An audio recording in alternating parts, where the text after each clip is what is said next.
waxaan ka soo hadlaynay qalbiga iyo hagaajintiisa iyo inuu yahay malikul a'daa xibnaha kale boqorkoodii uu yahay ayadani waxay tilmaamaysaa qofka waxa anfacaya maalinta qiyaamaha waa qalbi fiyow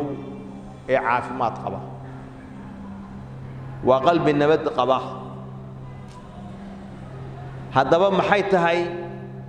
calaamadaha qalbigaaga lagu garan karo inuu yahay qalbi nadiif ah lagu fahmi karo inuu gaaray maqaamkii la rabay inuu yahay midka ilaahay uu tilmaamay subxaanahu wa tacaala calaamadda koowaad adiguba naftaada akhri oo fiiri an yakuuna saaliman min maxabbati maa yakrahuhu allahu tabaaraka wa tacaala waa in qalbigaagu ka nabad qabaa oo ka badbaadaa inuu jeclaado wax ilaahay nacahayo wax alla waxa xagga ilaahay aan laga ogolayn qalbigaagu waa inuu nacaa maxaa soo gelaya in qalbigaagu uu dhibsado oo nacahayo shirkiga bidcada iyo macaasida iyo fusuuqa iyo cisyaanka iyo dunuubta qalbigaagu inuu dhibsanahayo oo nacahayo waa calaamad tusinaysa qalbigaagu inuu saliim yahay nabiga sallallahu alayhi wasallam su'aal baa la weydiiyay waxaa la yidhi ayu nnaasi afdal dadka yaa ugu fadli badan laba arrimood qofka kulansada ayuu nebigu tilmaamay kullu makhmuumi alqalbi saduuqi lisaan qofkaas ayaa ugu fadli badan saxaabadu waxay yidhaahdeen saduuqu lisaan nacrifu famaa makhmuumu alqalb qofka aad tiri waa qof makhmuumu alqalbi ah waa inuu yahay qof saduuqu lisaan ah oo lisaankiisu run uu ku hadlo waan garannay saduuqu lisaan qofka runlow inuu yahay oo carabkiisu run badan yahay oo unan been aqoonin carabkiisu waa garannay midkaan kaloo makhmuumu lqalbi waa kee maxaa laga wadaa huwa attaqiyu annaqiyu laa isma fiihi walaa bagya walaa ghilla walaa xasad nebigu wuxuu yidhi sal allahu alayh wasalam makhmuumu lqalbi waxa weeye qofka qalbigiisu nadiif uu yahay attaqiyu annaqiy qofka taqiga ah ee naqiga ah ee nadiifka ah laa isma fiihi wax dembiyana qalbigiisa uusan ku dhex sugnayn walaa bagya gardarro ma yaqaano oo cid gardarraysan mahayo walaa ghilla walaa xasad xasad iyo urku taallo midna ma leh qalbigiisu waa ka nadiif cudurrada qalbiga ku dhaca oo xasadka ah oo bagyiga iyo gardarrada inuu sameeyo qofku jeclaado ah waa ka nadiif qalbigiisu kibirka isla weyninka cujbiga iyo isla yaabiddu isla yaabayo qalbigiisu kulli waa ka nadiif qofka makhmuumu lqalbi ah ee qalbigiisu nadiifka uu yahay saduuqu lisaan ah ee carabkiisu run uu ku hadlayo qofkaas ayaa dadka ugu fadli badan ayaa nebigu sal ly slam nebiga sala allahu calayhi waaalihi wasalam tilmaantaa uu bixiyey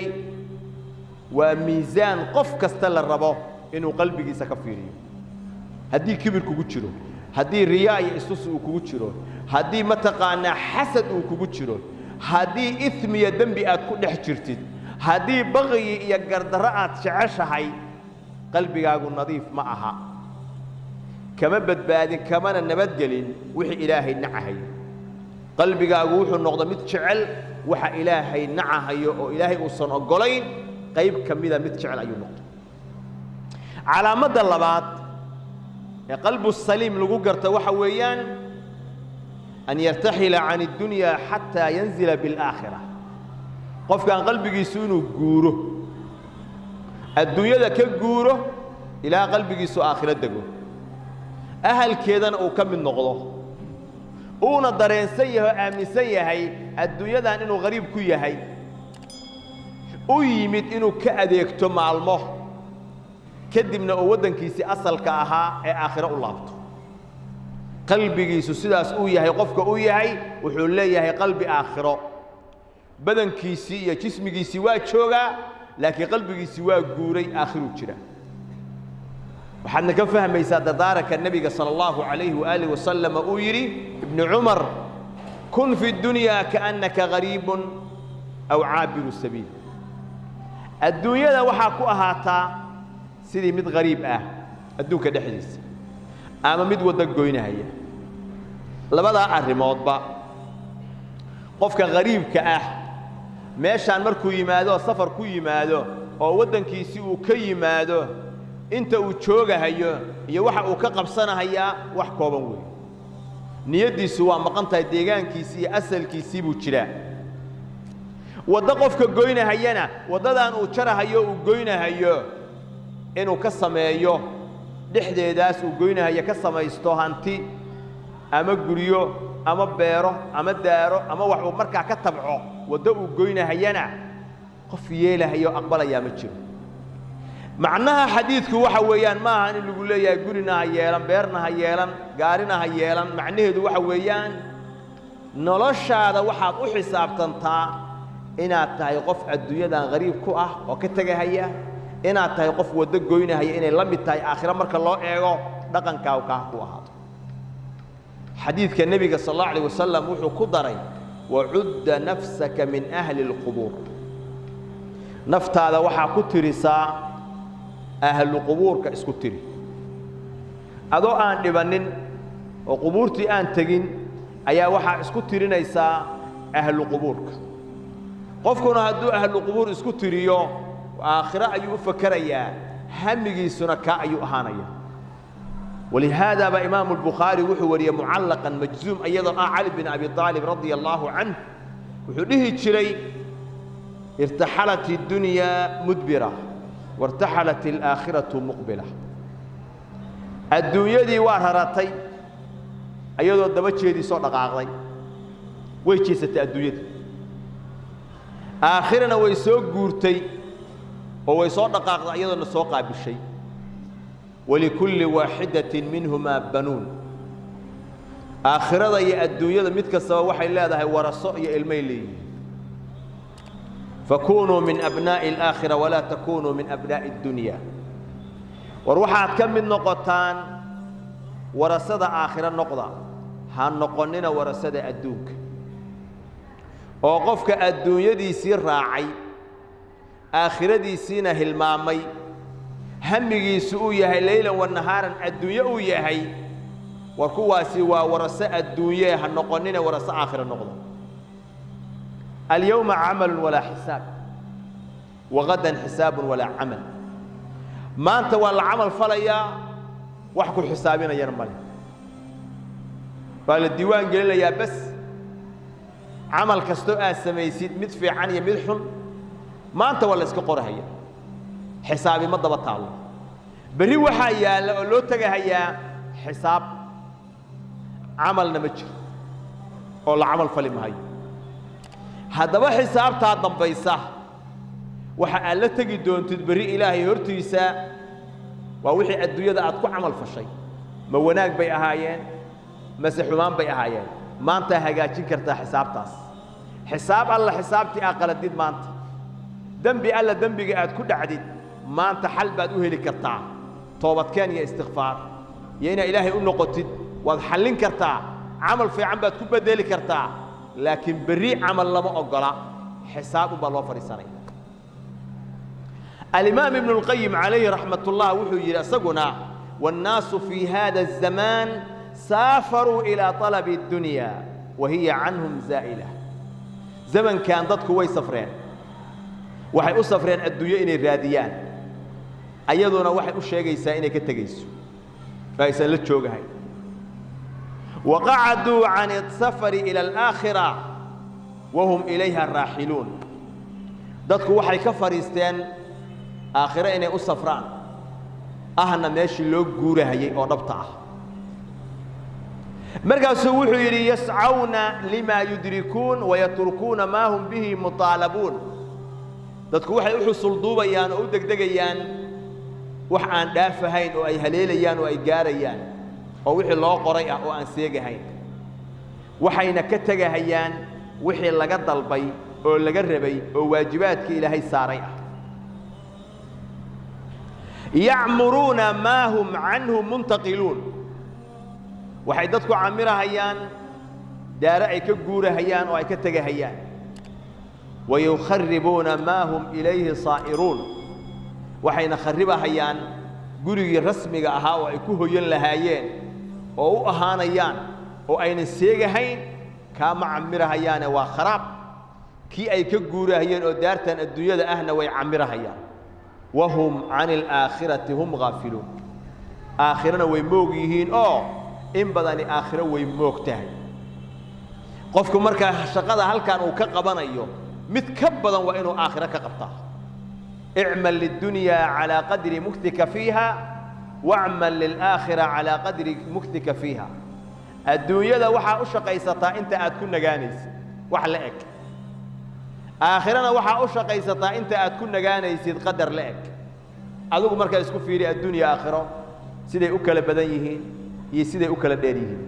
أباها لحدا سنة تضوعات سنة سديتا سنة كل انتي الدنيا ده واجب وانا كتغي دور كاس سنة أيو تشوغي waxaa laga yaabaa muddo dheer hore u dhintay awowyaalka boqolaal sano ka hor bay dhinteen qaar ka mid ah dhulkay ka hooseeyaan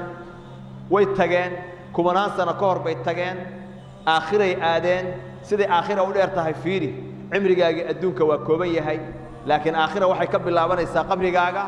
ilaa qiyaami saaca ka bacdiina nolol baad ku noolaanaysaa imma ila aljanna wa imma ila annaar ama naar ama janno